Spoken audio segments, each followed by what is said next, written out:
अस्सलाम वालेकुम रहमतुल्लाहि व बरकातुहू। उम्मीद है कि आप सब दोस्त खैरियत से होंगे। नाज़रीन, कुछ दिन पहले हमने आपके साथ एक पोस्ट शेयर किया था कि हम एथियज्म के हवाले से बाकायदा क्लासेस का आगाज करने जा रहे हैं। तो आज का हमारा पहला क्लास है और क्लास का टॉपिक है एथियज्म। आज की वीडियो में हम क्या डिस्कस करेंगे? इल्हाद का लुग़वी माना, कदीम इस्लामी इस्तिलाह, जदीद इस्तिलाह, मगरिबी इस्तिलाह, फलसफियाना इस्तिलाह में इल्हाद क्या चीज है। क्लास में हम उर्दू और पश्तो दोनों में बात करेंगे ताकि सारे लोगों के समझ में आ जाए। सबसे पहले आते हैं इल्हाद का लुग़वी माना। कले चिम तासु द यो लफ्ज़ यो माना मालूम अवल गवाड़ी नो दागे न मखि बद हगी रूट वर्ड्स अगा तासु मालूम कई। रूट वर्ड्स तरह द मदरसी पर जबान की वेले कीगी असल मादा द दे पैदा दावी तरसो पड़ी चिकला तासो द यो लफ्ज़ असल मादा मालूम कड़ी नी तर आगा वक्त पूरी तासु द लफ्ज़ सही माना दाना शेरावी इस्तरी। रूट वर्ड्स द इल्हाद आगसी शेरी लाम हा एंड दाल दा दरी हुरूफ दी असल मादा राबशु दी असल मादे तरह चाहे दा पर कुरान के जिक्र दा कनदा न कुरान के अल्लाह रब कायनात फरमाए इन्नल लजीना युल्हिदून फी आयातिना ला यखफौना अलैना। बेशक आगा कसान चे कम जमन पर आयातुनु की गजी इख्तियारी इनहिराफ की आगा पमन गवानी पट नदी यानी मन तर मालूम दी। अल्लाह रब कायनात कुरान की युल्हिदून जिक्र करे दे। युल्हिदून में लेकी की दगा तरह गजी इख्तियार वल इनहिराफ का वल्दा मुख्तलिफ किस्म मानो सरदा इस्तेमाल है। मतलब इल्हाद लुग़वी माना चीज़ वाला इनहिराफ शो कजी इख्तियार करना, सही रास्ते से हटना, तैरना, मुख्तलिफ मानों में इस्तेमाल है। द्वेमा खबरदार ची मंगा पर पुख्तो जब की यो लफ्ज़ इस्तेमालू द कबर द पारा ची अगी तरह मंगा द हक गई। कबर दा पर दो किस्म दी।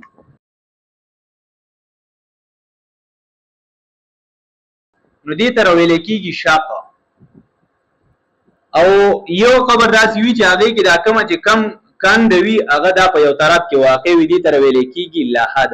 دي تر لحد ځکه ویل کېږي چې دا د قبر چې کومه داسې ده لکیر دا نو دا د دینه په یو طرف کې واقع دي.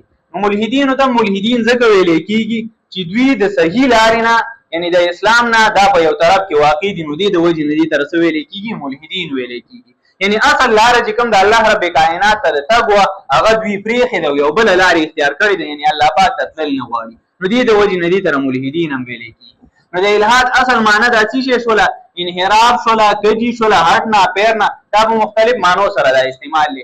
آتے ہیں دوسری کی طرف قدیم اسلامی اصطلاح. قدیم اسلامی اصطلاح میں الحاد کیا چیز؟ قدیم اسلامی اصطلاح میں ہر وہ شخص جو دین اسلام کے بنیادی عقائد شریعت یا حق کے راستے سے منہ موڑ لے اس کو ملحد کہتے ہیں، ایتھیسٹ کہتے ہیں.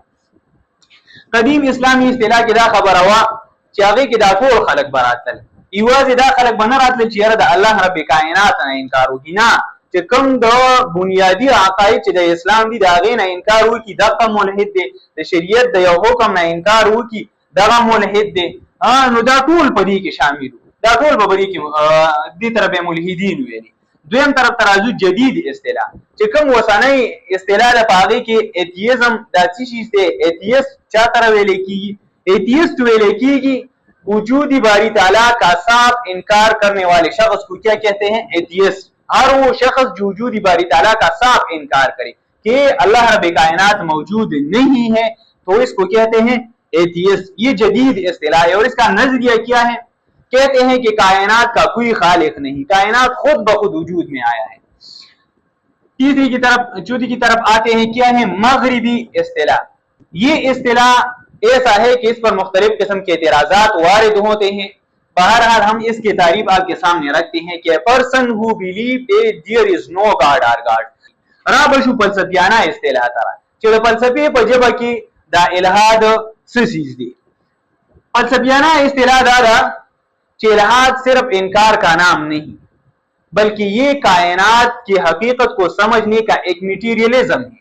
नो बिया द फलसफी जी कम बुनियादी उसूल दी दी हुआई चीर दा यो मादी नजरिया दा और चूंकि द इल्हाद ची कम घट नजरिया अगदार ची कायनात द पारा खालिक नशते यानी द्वी द खालिक ना इनकार कई.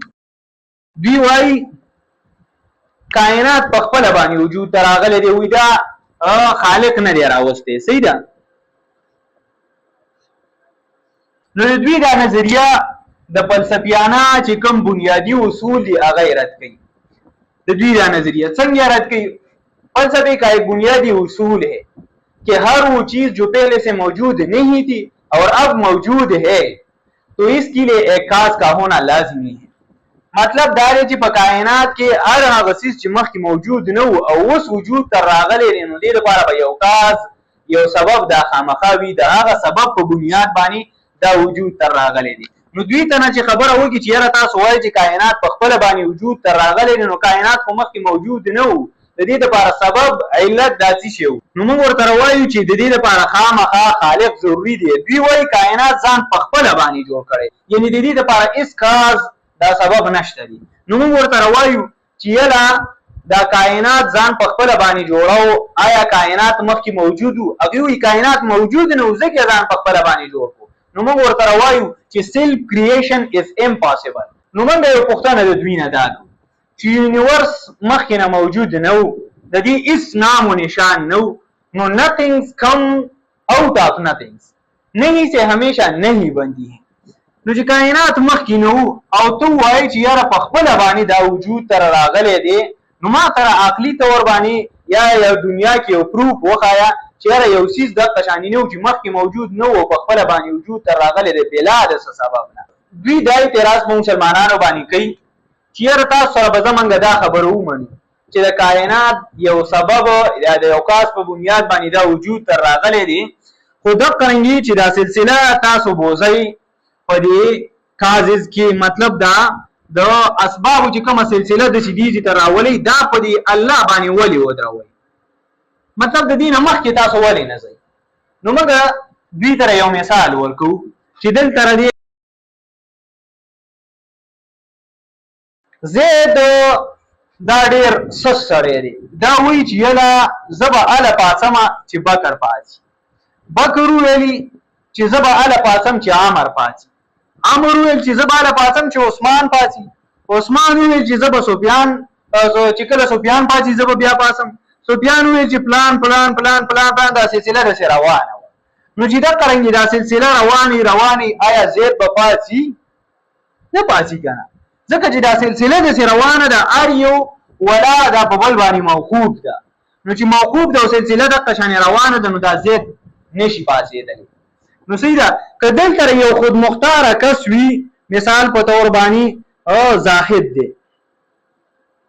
زاهد خودمختاره دی او دا د اکبر باچا لټي نه دی هغه وایي چې یاره ما چا سره څه کار دی زما ولاړه په بل چا باندې موقوف نه ده زه خودمختاره سړی یم او ایسته پاڅېدو چې زید پاڅېدو زاهد پاڅېدو دا پلانکې هم ورسره پاڅېدو دام پاڅېدو سفیان هم پاڅېدو عثمان هم پاڅېدو عمر هم پاڅېدو بکر هم پاڅېدو زید هم پاڅېدو.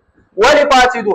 ځکه چې د دوی د ده ولاړه په ده موقوف وه د ده ولاړه په ده وه د ده په ده وه د ده په ده وه دغه رنګې دا سلسله را روانه وه د دوی ټول ولاړه دا په زاهد باندې موقوف وه او زاهد ولاړه دا په چا باندې موقوف نه و دا خودمختاره سړي نو پاڅېدو ایسته دا ټول پاڅېدل. دغه رنګې موږ وایو چې کائنات کې هر یو څیز بل جوړ کړی داسې زه ورپسې دا کاسې سلسله روانه ده او اخري طرف ته چې ته ورسېږي خامخا یو کاس داسې و چې هغه څه دی خودمختاره دی.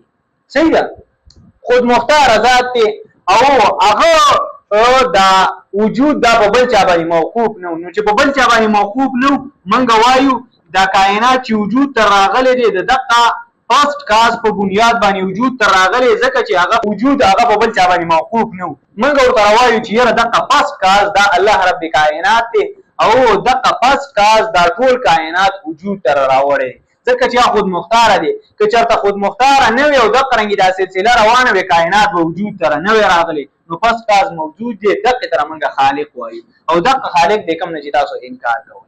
تو ناظرین آج کی یہ تھی مختصر سی ویڈیو. اگلی ویڈیو میں ہم ایتھیزم یعنی الحاد کی تاریخ کے حوالے سے بات کریں گے کہ الحاد کب کیسے اور کہاں شروع ہوا اور دوسرا ٹاپک یہ ہوگا کہ خالق کائنات نے کائنات کو کیسے وجود میں لایا اور اکارڈنگ ٹو ایتھیزم کائنات نے خود کو کیسے وجود میں لایا. یہ ٹاپک ہوگی. ملتے ہیں انشاءاللہ نیکسٹ ویڈیو میں.